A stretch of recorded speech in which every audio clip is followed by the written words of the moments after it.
ராமச்சந்திரன் வந்துட்டு இவரை கூப்பிட்டு ராகவனை கூப்பிட்டு பாராட்டுறாரு. நீ பிஸ்னஸையும் பார்த்துக்கணும், வீட்டில் இருக்கிற பிரச்சனையும் வந்துட்டு சரி கட்டுறிய, உண்மையிலே நீ தான் எனக்கு அடுத்தது வர வேண்டிய ஆள் அப்படின்னு சொல்லிட்டு ரொம்பவே பாராட்டுறாரு. இதை பார்த்து கண்மணிக்கு ஒரே சந்தோஷமாயிடுது.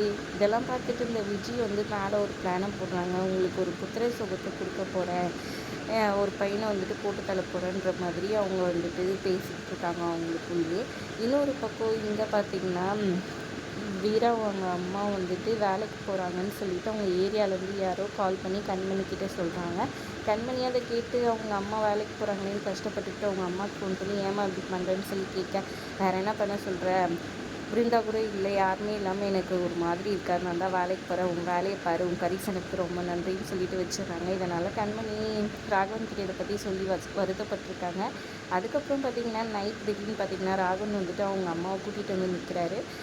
நான் இனிமேல் வந்துட்டு அத்தை இங்கே இருக்க சொல்லலான் இருக்கேன் அப்படின்ற மாதிரி சொல்ல, அதை கேட்டு ரொம்பவே சந்தோஷமாயிடுறாங்க கண்மணி. நான் சொல்லாமலே புரிஞ்சுக்கிட்டு அம்மாவை கூட்டிகிட்டு வந்துட்டாருன்னு சந்தோஷப்படுறாங்க. இங்கே ஒரு பக்கம் வரும்போதே வந்துட்டு வீராவை பார்த்து அவங்க அம்மா வந்துட்டு கண் கலங்கி பேசிட்டு வராங்க. எனக்கு வருத்தமாக இருக்குது நீங்கள் இருக்கிறது அப்படின்னு சொல்லி ஃபீல் பண்ண, நான் சந்தோஷமாக தான் இருக்கேன் அப்படின்னு சொல்கிறாங்க. இங்கே பாரு, வீராவை தப்பான முடிவு எடுத்துட்டான்னு யாரும் சொல்லக்கூடாது, வீராவை ஒரு முடிவு எடுத்தால் அது கரெக்டாக இருக்கும் அப்படின்னு எல்லாரும் சொல்லணும், அந்த மாதிரி நீ இதில் ஜெயிச்சு வரணும் அப்படின்னு சொல்லி சொல்கிறாங்க. கண்டிப்பாம்மா அப்படின்ற மாதிரி சொல்லிடுறாங்க. இன்னொரு பக்கம் இங்கே பார்த்திங்கன்னா இவங்க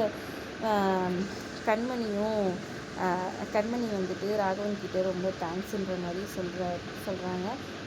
பரவாயில்ல அப்படின்னு சொல்லிட்டு அவர் இது பண்ண, அதுக்கப்புறமா ஒரு புடவையும் வாங்கி கொடுக்குறாரு. இதெல்லாம் பார்த்து நீங்கள் இவ்வளோ நல்லவராக இருக்கீங்க, உங்களால் வெறுக்க முடியல, எனக்கு உங்களை ரொம்ப பிடிக்க ஆரம்பிச்சிச்சுன்னு கண்மணி நினச்சிக்கிறாங்க. அதுக்கப்புறம் வேலையிலேருந்து வந்தவொடனே வள்ளி வந்துட்டு போயிட்டு இவங்களை வந்துட்டு சமைக்க சொல்லி சொல்கிறாங்க. விஜய் வந்துட்டு எனக்கு டயர்டாக இருக்குது, நான் சமைக்கலன்ற மாதிரி சொல்லிட்டு போகிறாங்க.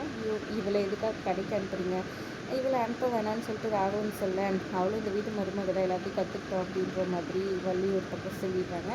இன்னொரு பக்கம் ராமச்சந்திரன் வீட்டு வாசலில் நின்றுட்டு மாறனுக்கும் வீராக்கும் கேட்கணுன்ற மாதிரி ஆசிரமம் வந்துட்டு அவங்க அம்மா பேரில் வந்துட்டு இது பண்ண போகிறோம், அதுக்காக வந்துட்டு இடம் கிடச்சிச்சு, ரொம்ப வருஷமாக தேடிட்டு இருந்தது, அது ரிஜிஸ்ட்ரேஷன் வந்துட்டு அந்த நிலத்தோட ஓனர் வந்துட்டு வெளிநாட்டுக்கு போகிறாரு, நாளைக்கு வந்துட்டு காலைல 11 மணிக்குள்ளே அந்த ரிஜிஸ்ட்ரேஷன் முடிச்சிடணும், 3 பேரும் வந்து சைன் பண்ணணும் அப்படின்ற மாதிரி சொல்கிறாங்க. அதை கேட்டு எல்லாமே சந்தோஷமாயிடுறாங்க.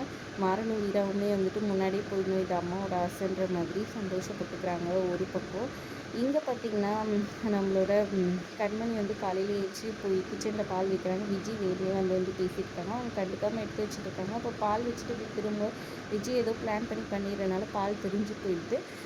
அதை பார்த்து கடுப்பாயிடுறாங்க. அப்புறமா ஏதோ கெட்ட சகுனம்னு சொல்லிட்டு விஜய் சொல்ல, அதை கேட்டு ரொம்பவே அப்செட் ஆகிட்டு கண்மணி அங்கேருந்து போயிடுறாங்க. அதுக்கப்புறம் திட்டிட்டு போயிடுறாங்க. இதனால் வந்துட்டு வள்ளி வந்து என்னாச்சு, ஏன் அவள் போகிறான்னு சொல்லி கேட்க, இந்த மாதிரி பால் திரிஞ்சு போச்சு, அது எதுவும் தப்பான சகுனம்னு சொல்லிட்டு நான் சொன்னோன்னே என்கிட்ட கோச்சிட்டு போயிட்டாங்க அப்படின்னு சொல்கிறாங்க. அதை கேட்டோன்னே வள்ளியுமே நீ எதுக்கு இப்படி சொன்னேன்னு சொல்லி கேட்டுட்ருக்காங்க விஜய் கிட்ட. அதோட எபிசோட் முடியுது. தேங்க்ஸ் ஃபார் வாட்சிங்.